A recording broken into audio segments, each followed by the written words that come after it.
Before I get into today's video of trauma and these 10-year cycles I keep noticing reoccurring in my life and what I think they mean, and some of what I think contributed to my addiction, I need to vent about yesterday. I came over here to shoot a video yesterday. The sun rises over there and it was in my eyes, so I decided just to go and shoot it later in the afternoon after I helped my son install a lift on his truck. Well, that just turned into a complete nightmare. It's every corner was resistance, just constantly, and I just lost it. I mean, a 3-hour job took me we started at 10 o'clock and we didn't finish till 5. And it just was a perfect example of why I'm just over making a living with my hands. You know, it's not that I don't enjoy the work anymore. It's just being forced into it and like having to do it in order to make a living is just what's killing me. And had yesterday been a paying job, I would have lost my ass.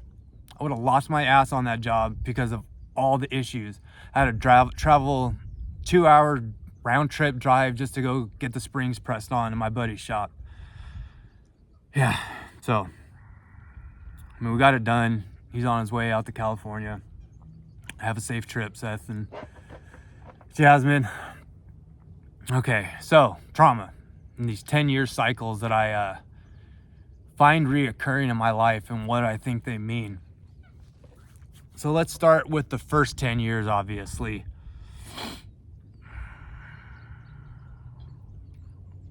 I hated school.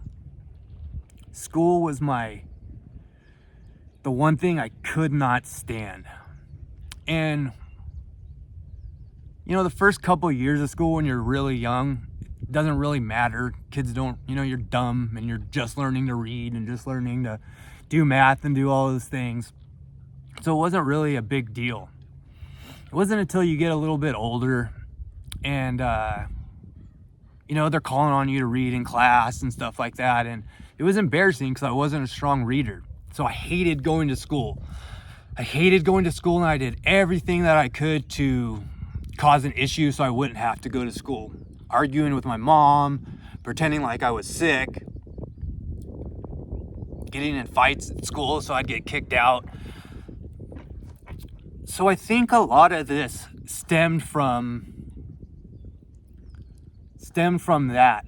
My grandma passed away about that time, about 10 years old. And a lot of the counselors and teachers and everything had said it was just, my bad behavior was because of that. I was sad about not having my grandma around anymore. And, they might be right. I'm sure it contributed to it.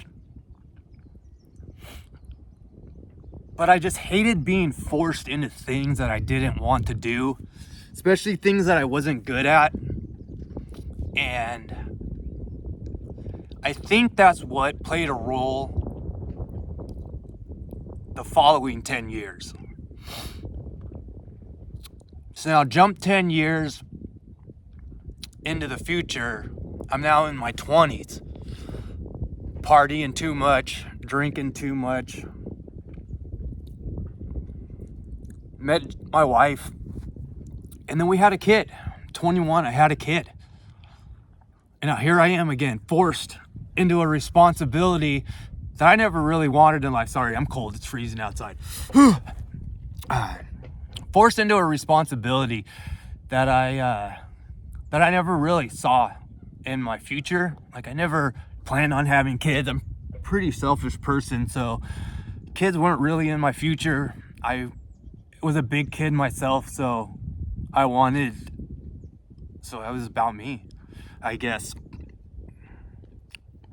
So I know it looked like there was a lot of resentment there. Well, I'm sure there was a lot of resentment there because I felt like I was being forced again into a position I didn't want to be in.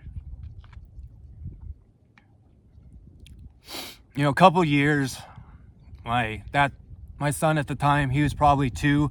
I decided to quit drinking because it was an issue. It was a big issue. So now this is my second 10-year cycle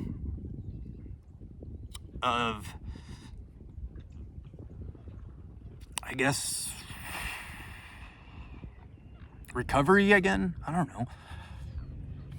So then I get sober, I quit drinking, and things were good for some years. I was really progressing in my career. I was really growing in the industry. I was working for some good shops. Things were going really, really, really good. Then I went to the doctor, some back pain. Doctor puts me on some meds. And they worked. They were great. They helped alleviate the pain, but they also helped me slow my mind down.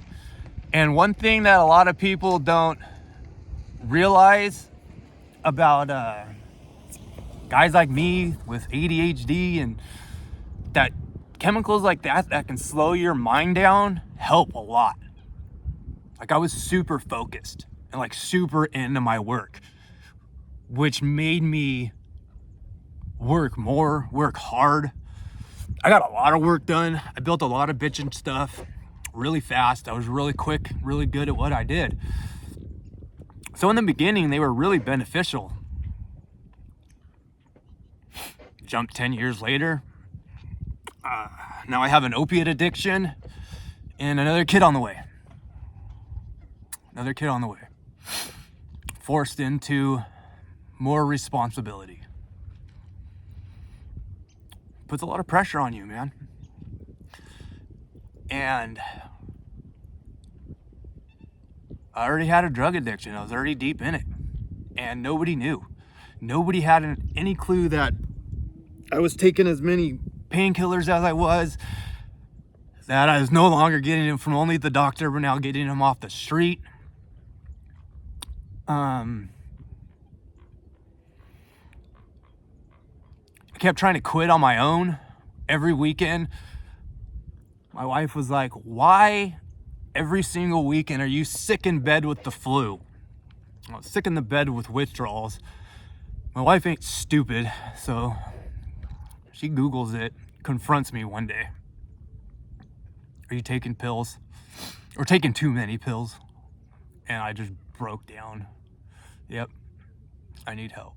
I told her I was in bed withdrawing, and I told her I was done. That I was done. Which is bullshit. I had to go to work on Monday. So I got high and continued on. So I'm going to stay on topic with these 10-year cycles and not get too much into the addiction part and the recovery and the battles and stuff. I'll get into that in a different video, separate video. So now here we are, another 10-year cycle. My second son is born, and I'm in the middle of a drug addiction, and I finally break. At the time, I'd started my own business, which is a really bad idea for a drug addict to do. I break.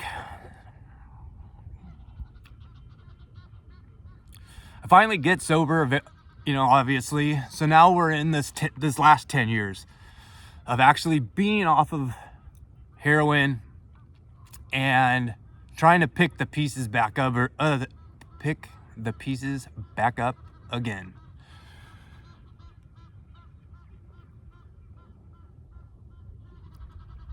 There's always a honeymoon phase when you make a huge change in your life, when you finally decide to start hitting the gym consistently. It's like great, bragging about it all the time, been hitting the gym every day, and then after a while it's just kind of routine, So being sober in the beginning was great. I was training jiu-jitsu a lot. I was working out a lot. I felt like I was going to get my career back. I was going to jump right back into off-road and come back even bigger, badder, stronger than I was before. And it just never happened. We ended up moving out of Southern California to Texas, and there's no off-road industry in Texas, which I knew going into it, But I knew we needed to get out of Southern California and make a change. So I just figured I'd use my skills for something else. I'm a metal worker, you know, I can do fencing or build trailers or something, you know, something that takes a little less brain power to do than build race cars. You know, I could just build fences, which just is soul crushing. You go from building these really high-end race cars to everybody wanting you to build their truck to I'm a handrail guy now, fence guy now. So that'll crush your ego, man. That hurt. It hurt a lot. So that kind of what led to this midlife crisis is just the industry left you behind, Tony, which is another topic I'll get into about how the industry progressed so much. And honestly, by the time I got sober and opened my eyes and looked around, I was like, oh damn, I'm that guy now. I'm the old guy that fell behind the times. But whatever, it happens. It happens everywhere. Where was I? Oh, midlife crisis. So that's here where I am 10 years later, third son on the way. And he's born. And I feel the same resentment and the same forced responsibility. You know, as a kid, I was a spoiled little brat. You know, when I would lash out, my mom would... No, I don't want to say that. No, I wouldn't get in... I got my way. Let's just put it that way. I always got my way. So every time I felt like, you know, my wife wanted kids. So I was like, okay, we'll have a kid. I'm going to do something she wants. So she'll do things that I want. And that's not how I should be looking at this relationship. And that's been, I think, the resentment all these years was basically feeling like my whole life I had been forced to be in these boxes that I didn't want to be in. Like, I never thought I was going to be a dad. I never thought I was going to be a husband. I didn't think about all these things in my life. And then I felt like they were forced on me. And if I'd never met my wife, these videos wouldn't even exist. So to hold resentment toward her for saving my life, or hold resentment to my kids for saving my life all 3 times. A saying that I hate the most is everything happens for a reason. My wife throws it in my face often. And I never connected all these reasons, these 10-year cycles together of what they meant.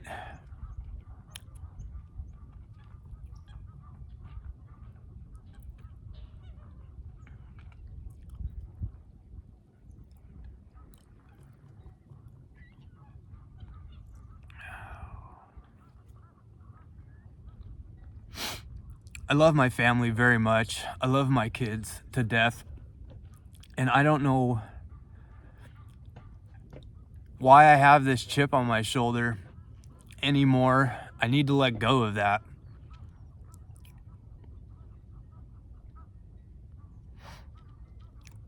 You know, I say that I was forced into these positions, but I could have said no.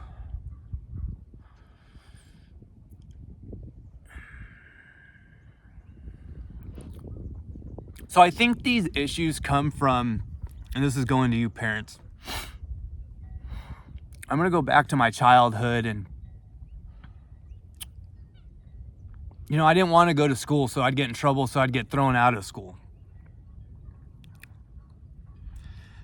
I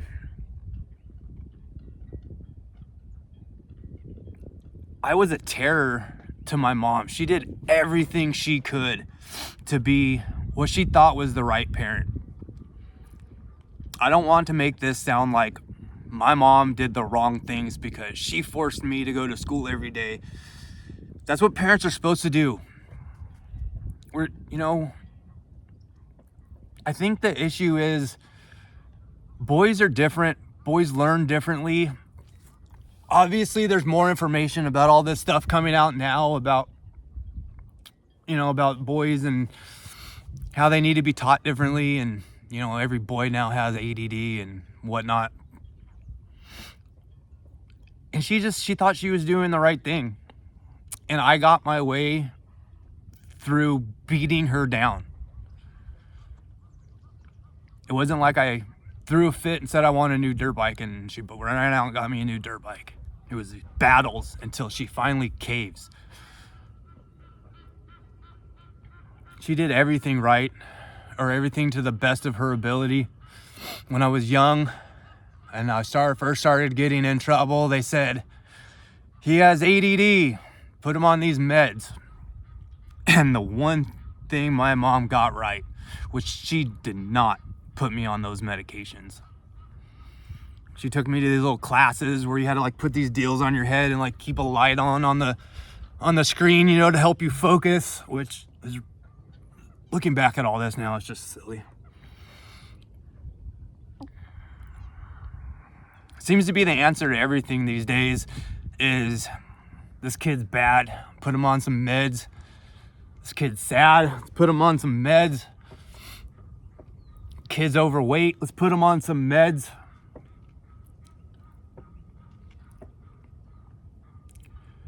Why is the kid lashing out? Is he being bullied in school? Is he getting made fun of because he can't read? Is he getting made fun of because he's fat?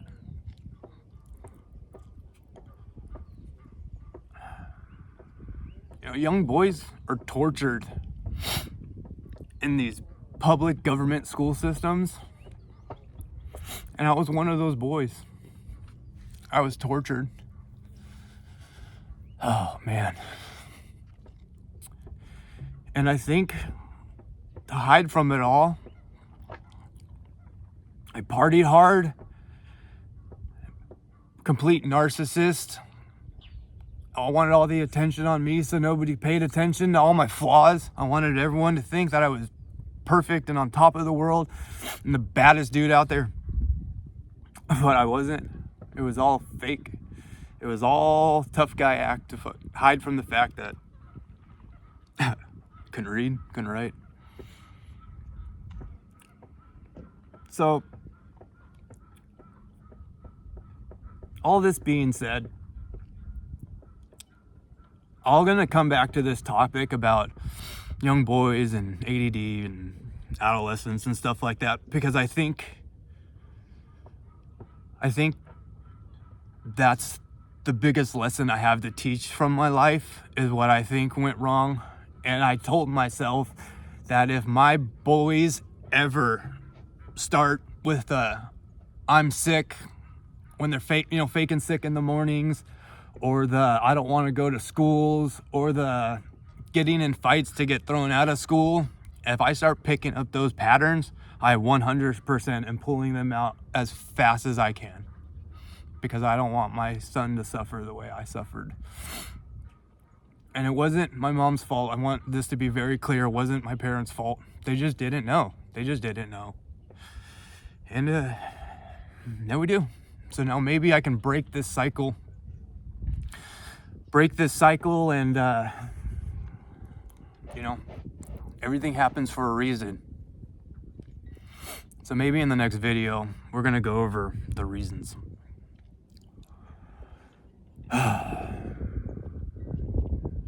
I think we're gonna leave that here for today.